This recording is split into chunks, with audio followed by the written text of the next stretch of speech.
বিসমিল্লাহির রহমানির রহিম। আসসালামু আলাইকুম। শুভ সকাল সবাইকে। আজ আমি সবজি রেসিপি রান্না করে দেখাবো। আমি পরিমাণ মতো সাদা তেল দিয়ে রসুন বাটা, পেঁয়াজ বাটা দিয়ে সামান্য গুঁড়া মরিচ, হলুদ গুঁড়া, ধনিয়া গুঁড়া, জিরা গুঁড়া দিয়ে ভালোভাবে মশলাগুলি কষিয়ে নেব। কিছুক্ষণ কষানোর পর সামান্য পানি দিয়ে আরও কিছুক্ষণ কষাবো।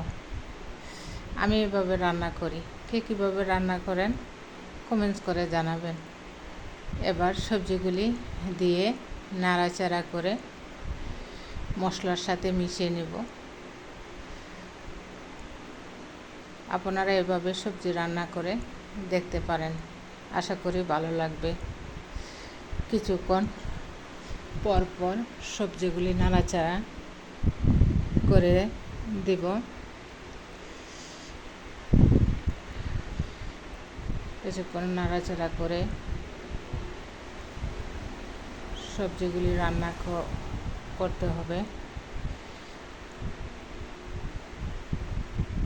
সবাই আমার পাশে থাকবেন। আমি একেবারে নতুন, আমাকে আপনারা সাপোর্ট করবেন। আমার খুব শখ একটি পেজ কাজ করার, তাই শখের বশবর্তী হয়ে পেজটি খুলে ফেলি। এখন বুঝতে পারতেছি পেজ চালিয়ে নেওয়া অনেক কঠিন, কারণ আমার ভিডিওতে একেবারেই ভিউ হয় না। যাই হোক, দেখা যাক শেষ পর্যন্ত কী হয়। এই তো আমার সবজি রান্না হয়ে গেল। ধন্যবাদ সবাইকে। আসসালামু আলাইকুম।